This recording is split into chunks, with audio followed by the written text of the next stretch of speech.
নবী করিম সাল্লাল্লাহু আলাইহি সাল্লামের দাওয়াতের পদ্ধতি নম্র পদ্ধতি, হেকমত কৌশল। ইসলাম প্রচারের জন্য হেকমত কৌশল লাগবে, নম্রতা লাগবে, ভালো আচরণ লাগবে, অন্তর জয় করার চেষ্টা করতে হবে। বাশশিরু, নবী সাল্লাল্লাহু বলছেন সুসংবাদ দাও, ওয়ালা তুনাফিরু, ঘৃণা ছড়ায়ও না, দূরে ধাক্কা দিয়ে তাড়িয়ে দিও না। এই হচ্ছে নবী করিম সাল্লাল্লাহু আলাইহি ওয়াসাল্লাম কথা। ইয়াসসিরু, সহজ করার চেষ্টা করো, আল্লাহ যতটা ছাড় দিয়েছেন ততটা সহজ করার চেষ্টা করো। ওয়ালা তুআসসিরু, কঠিন করে দিও না। যদি অনুমতি থাকে তো সেই ক্ষেত্রে কঠিন করে দিয়েন না। এশার নামাজ মাত্র 4 রাকাত, একটা ক্লান্ত মানুষ 4 রাকাত ফরজ আর 2 রাকাত সুন্নাত পড়লে তো অনেক নেকি, যদি নাও পড়ে যে বড় কিছু গুনাহগার হয়ে যাবে তা নয়।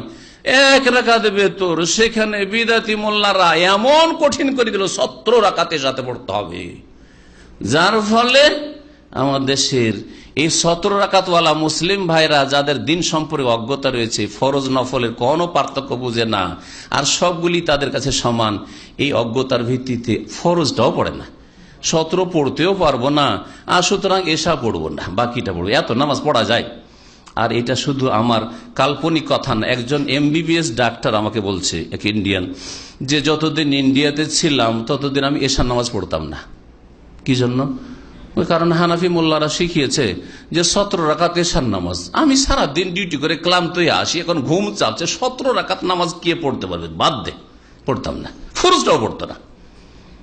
কিন্তু দিন ইসলাম কত সহজ, ইয়াসসিরু, সহজ করো, ওয়ালা তুআসসিরু, কঠিন করে দিও না, সহজ। 4 রাকাত নামাজ পড়লেই মুসলিম আপনি।